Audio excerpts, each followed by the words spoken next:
Hey guys, it's Dave from DRC Racing Garage. Today I want to talk to you about maybe what you're going to experience your first time at the drag strip as a racer. Things you need to know, things to do, not to do, stuff like that. The main thing out of everything that I'm going to talk about is don't be nervous and have fun, okay? I'm just going to take you through maybe a one pass thing of things that I do and what I've learned from racers that are been racing a lot longer than myself and stuff like that.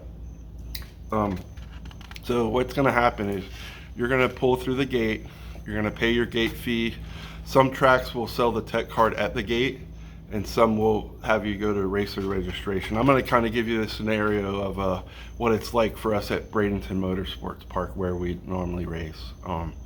So make sure you have long pants, you have a long sleeve shirt, or a racing jacket for the proper ET. You can wear a short sleeve shirt under your racing jacket, but if you don't have that, if you don't need a jacket, at least wear a long sleeve shirt.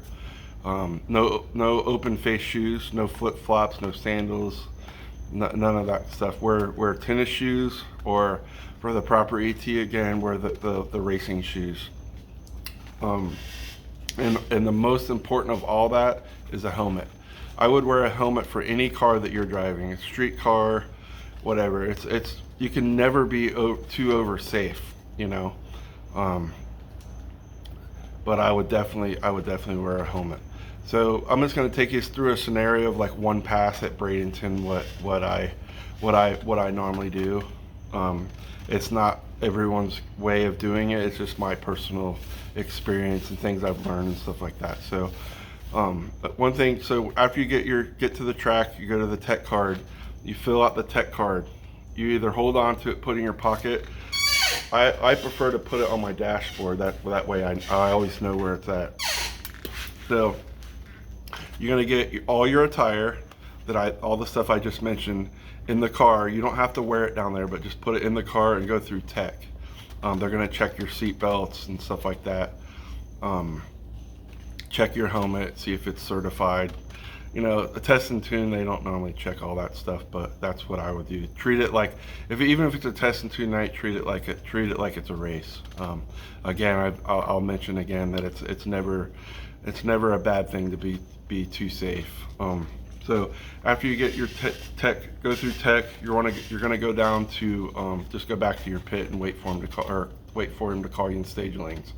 One thing that I do in the staging lanes, if I'm racing, or even a TNT, is I always talk to the opponent.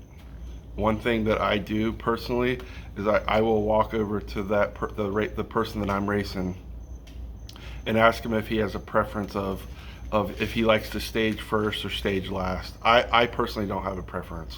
I'll do whatever. One thing I do like is I like to be in the left lane. That's you're gonna see 90% of the people are gonna pick the right lane. I prefer the left lane because I can see out of my car better through the passenger side window. And I like the left lane. It's just something I've always liked. So I ask him about as far as staging the car, who wants to stage first or stage last. And I also ask him about if he wants to turn off first or myself. This is how it normally is. This is not always the case. I always make verbal contact with the person just in case. So at Bradenton, all the roads off of the track are on the left side. So hypothetically, the person in the left lane should turn off first. And then all the way at the end of the track, you have where it splits, you can go to the left or the right. But it's just a safety. It's another safety feature that I do.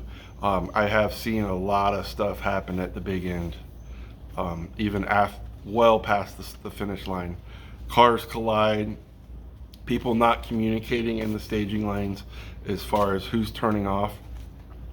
If it's not communicated and we're racing at Bradenton and you're in the right lane and all the roads are off the track or on the left, I would actually wait in the right lane until that person in the car in the left lane came by and follow him off the track.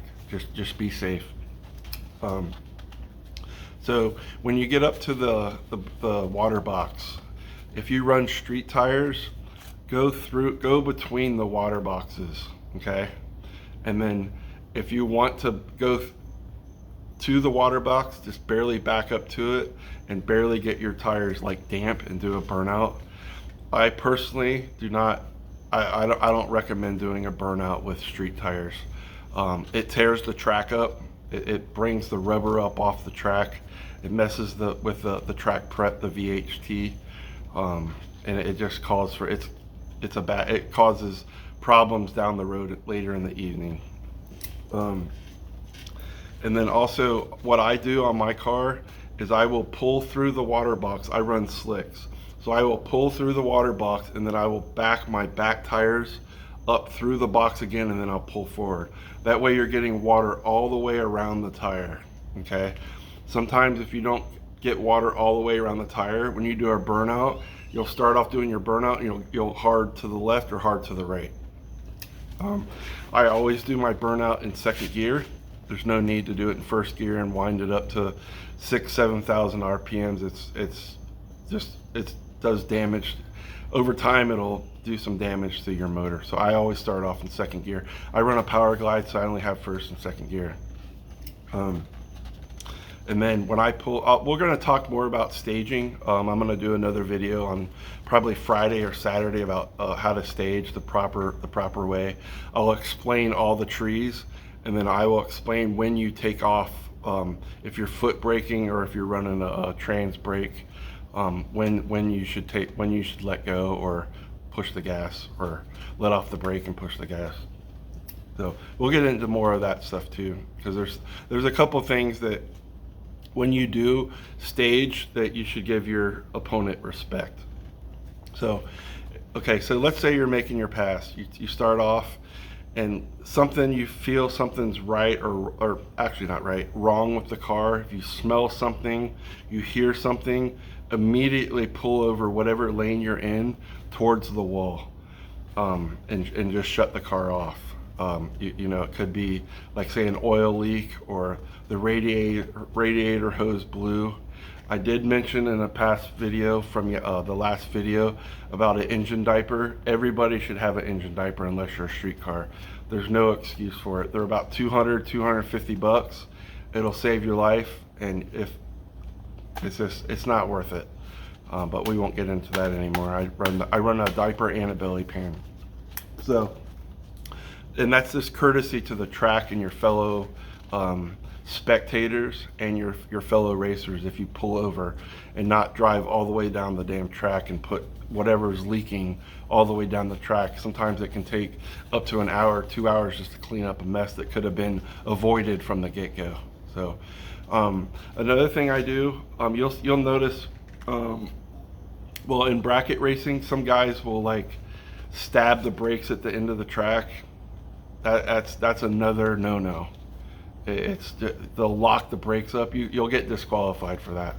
Make sure when you are belted in the car that you are secure. You are secure. Your helmet strap should be strapped, not just hanging. Treat it like it's your job, you know. But I've written some stuff down too. You'll probably hear me repeat some of that stuff, but it's just, like I said, just about having fun. So some of the stuff I wrote down that I haven't mentioned is know your exits. Maybe when you get to the track, if you've never raced or you've never been to that track, get on your golf cart, your pit bike, or walk down, or a bicycle, and just look at the shutdown area. Know where your exits are. When you go through the traps, which is your finish line, let up. I've seen people go through like 50, 100, 125 feet past the finish line. That's when you start slowing down.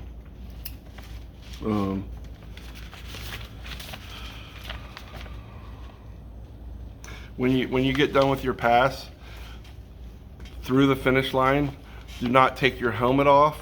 Don't undo your seat belts. Don't take your gloves off. Don't try to take your jacket off. Don't take anything off until you're off that track.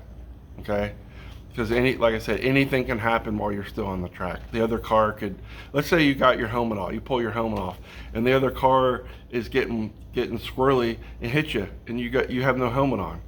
Always wear all your safety gear till you get to the end of the track and you do the last turn off. Always wait until that's when you should wait. Another thing too is when you get your ET slip, do not drive and look at your ET slip. Wait till you get to your pit or pull over off the return road and then look at it. I've seen people driving and looking. It's kind of like texting and driving. You got to understand, there's a lot of cars backing in and out of the pits. There's kids. There's just people that that can get hurt just from you not being alert. So keep that in mind as well. If you're running a street car at any event or a test and tune, turn your AC off. Do not run your AC. It drips water. You could drip water all the way down the track, and people do not know. Another thing too is help the personnel at the track, because they can't see everything. If you see something on the track, let them know, because it can, by you being alert, can cause someone else from having an accident. So always be alert.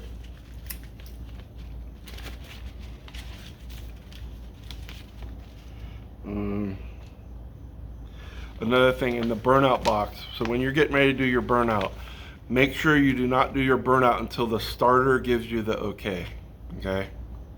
They'll either go like this or they'll raise their hands, but always pay attention to the starter. Always obey any track official in the starter. Whatever they say must go.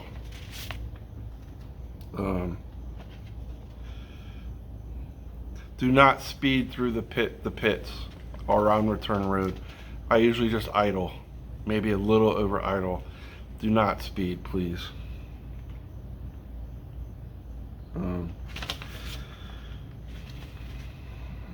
Another thing too that maybe put into consideration, if you go like 1199 and faster, you're gonna have to have a roll bar.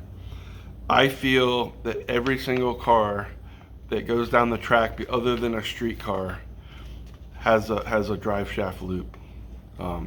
That's just another safety feature that you should have. I actually have two drive shaft loops underneath the car.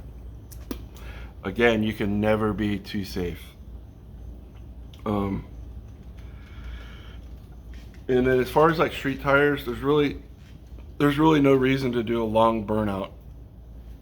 Just I know it's your first time, but just street tires is it's okay, but don't do burnouts. It's just get the tires clean and that's it, man. It'll really tear that track up. So what we're going to be doing I'm going to either do it Friday or Saturday. Like I said, I'm doing the proper way to stage, and then I'm working on right now a maintenance program. What I do between races on the car. It's a lot of kind of nitpick stuff, but I always try to make my car as safe as possible for myself and for my opponent. And one thing I always do is I always respect my opponent, no matter who they are. No matter if I like them or dislike them, I always respect my opponent. Okay, so we'll be doing some more safety stuff, but I just wanted to get on here and talk to you all about the some of the do's and the don'ts. But anyways, like and subscribe. We'll be chatting with y'all soon. And if you're getting out and going racing, have a great day and have a good time. And like I said, it's all about having fun. All right, guys, we'll talk to y'all later. Have a good night.